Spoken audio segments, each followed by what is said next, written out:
Hello, good morning children. How are you? Hope all of you are doing fine. Come on, in this video I am going to start the new chapter, that is geography chapter number 2, globe, latitudes and longitudes. From this video lecture I am going to start new chapter, globe, latitudes and longitudes. What is latitudes, longitudes and earth? In this chapter we are going to learn different parts with basic details. Now I am going to give you basic introduction. This is the chapter's outline. From here, geography journey starts, and geography is an interesting subject and it is a living subject. From this, we should know basic. This chapter, globe, latitudes, and longitudes. This full chapter is on the basic, how it works, and what is there. All these things we'll study in this chapter. Understood? First question: what is globe? I think globe seen in school, home, right? All of you have seen. In last chapter we studied about Earth and complete universe. So our planet Earth is Earth. Okay. We studied about rotation, revolution, how it moves on axis and its revolve around the sun. Our Earth perform rotation, revolution. To understand this, we need a copy in the sense if it is in front of our eyes so that we can connect and easy to understand with the help of the globe. So globe is a replica of copy of Earth. It is a geode shape, but in globe we see a perfect circle and we are going what is there on the earth and how beautiful it is. If you take globe, you can spin, see different and you understand better of earth through globe. Here chapter name globe, latitude and longitude. So we start understanding earth with the help of latitudes and longitudes. What is longitudes? Longitude, the straight axis is called longitudes, and latitudes, horizontal line, is called latitude. What is the significance of latitudes and longitudes? I'll explain you about significance. Like if you're living in India, okay, maybe you don't know where is India on globe, and just you're rotating the globe. When you know India's its latitude and longitude, so that you can easily locate. So this is in the significance of latitudes and longitudes. In whole chapter we are going to study about this. We are going to study in this chapter about the basic features, axis, poles, latitudes, longitudes, importance of parallels of latitudes, heat zone of the earth, water longitudes, longitudes and times, why do we have standard time.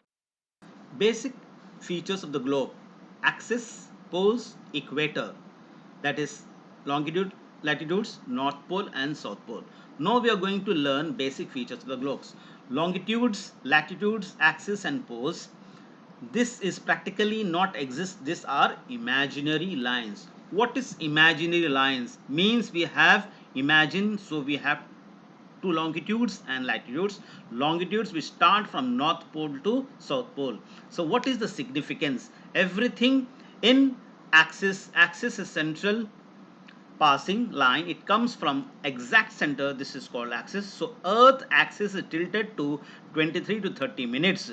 You know, axis passes through poles up in the north and bottom in the south. So when the sun rises, that is east, and sun sets, that is the west. So there is a 2 point of axis, north pole and south pole. I think you got it. Come on. Lines imagined from the middle of the earth is axis.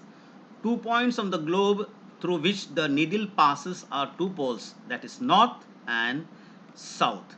The axis and poles are imaginary lines. The earth move from west to east. So axes have 1 point, north and south. After north and south, earth move from west to east.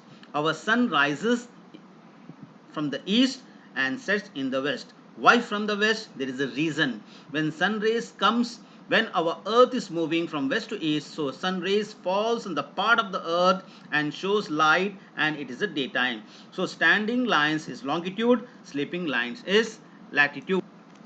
Dividing latitudes is important. Why? Because up in northern hemisphere, down is southern hemisphere. So dividing latitude is more important, and that latitude is called equator. So now you are clear with the equator, right? Equator is on 0 degree latitudes. All latitudes are parallels after 0 degree, above 0 degree 1. So that is called parallel of latitudes. From 0 to it reaches to 90 degree. Why equator is called 0 degree? Equator to poles is distance of 1/4 of the earth. To prove it, a circle is 360 degree, right? 360 degree, half is 180 and 1/4 is 90 degree. So in this sense, equator is 0 degree. Up to equator 90 and down of equator is also 90 degree. All such parallels of latitudes are classified as north latitude and south latitude. Therefore, the value of each latitude is followed by either the word N or S. Example, Chandapur in Maharashtra in India, it is in north, and Belo Horizonte, Brazil south, both located on the parallel of 20-degree latitude. Similarly, another imaginary line running on the globe divides it into two equal parts, that is equator.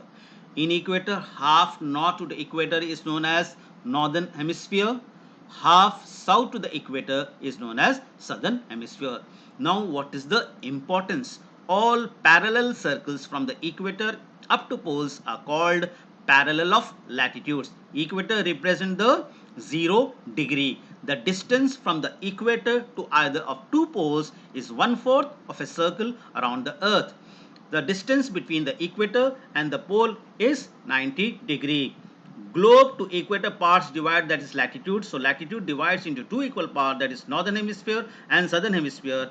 Hemisphere to the half part is northern hemisphere and southern hemisphere. Beside the equator 0 degree, the north pole 90 degree and south pole 90 degree S. So there are four important parallels of latitudes. Tropic of Cancer 23.5 degree north in the northern hemisphere, Tropic of Capricorn 23.5 degree south in the southern hemisphere, Arctic Circle at 66.5 degree north of the equator, Antarctic Circle at 66.5 degree south of the equator. So I'll conclude this here with this video. In next video, I'll come up with the heat zone of the earth. Till then, goodbye. Have a nice day.